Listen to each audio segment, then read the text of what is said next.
Major surgery is intimidating, but what if it meant that you could save another person's life? That was the motivation for a northern Michigan woman who donated one of her healthy organs to a complete stranger, not once, but twice. Photojournalist Zach Rasminis and I share her story in part one of this special report, A Piece of Me, Live Donor Transplants. I always want to leave people better than I found them. Right now, tens of thousands of people are waiting for a life-changing phone call saying they've received an organ donation. An average of 17 people die every day waiting for that call. Kidneys and livers are the two most needed organs, and while the majority come from deceased donors, there is another way to help these people: by becoming a living donor. So what is a living donor transplant? It's really still a transplant. You're replacing a diseased organ with a healthy organ, but it's now coming from a healthy individual. In 2014, we introduced you to Teresa Kiefer after she donated her kidney to a complete stranger. After 6 years and many conversations about her kidney donation, she wondered if she could do more. What else can I do? Just because you feel like you want to do something. And I thought, well, wait a minute. I have a portion of my liver. Well, no one would touch me because I had already donated a kidney. After some research, she came across the University of Pittsburgh Medical Center, where Dr. Abby Humar specializes in liver transplants. The other unique thing about the liver is that it's one of the few organs that we have that'll actually regenerate. So within about 8 to 10 weeks of donating even as much as 60% of your liver, that liver will grow back to full size, both in the person who gives the liver as well as the person who receives the liver. After an evaluation process to make sure Teresa was healthy in both mind and body, she was set to donate a portion of her liver to another stranger on September 21st, 2020. It was a really early morning. We had to be at the hospital, I think, at like 5 a.m. Then they, take you back, they prep you, and 7 hours later, I wake up with half a liver. But why do this? Why take your perfectly healthy body and do something that essentially reverses that?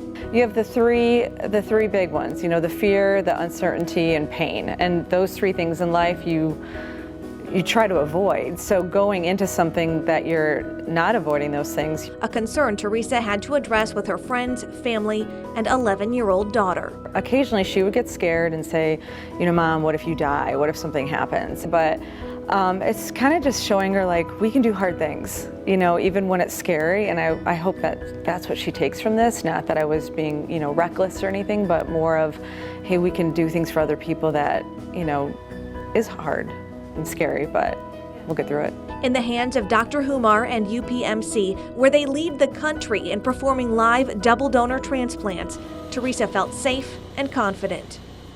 3 months after surgery, Teresa returned to Pittsburgh for her post-op appointment and to meet the woman who received her life-changing donation. Yes. Oh, it was wonderful. Just wonderful. Yeah, we text a little bit and sent pictures of family pictures and all, and it was so nice to actually meet her in person. Deb suffered from non-alcoholic cirrhosis, but now has another chance at life thanks to Teresa. Sometimes it's hard for me because the recipients are always grateful, which is cool, but I always feel kind of embarrassed. Like, I don't like being called a hero because I feel like I'm a pretty average person, and I feel like the real heroes of the world are people like her that, they don't choose that life. So instead of a hero, we'll call Teresa an angel. Teresa was exactly that type of donor. Thank you so much. She came in and said, I want to donate part of my liver. These non-directed donors are the more remarkable, and she's even more remarkable beyond that because she was actually donated a kidney before in the past. So she's like a triple special type of individual. It's changed my life. It's probably changed my life more than, sorry, I'm gonna cry, than it has for them. Living donors like Teresa only make up about 5% of liver transplants in the United States. But in other countries, living donors make up about 90% of transplants.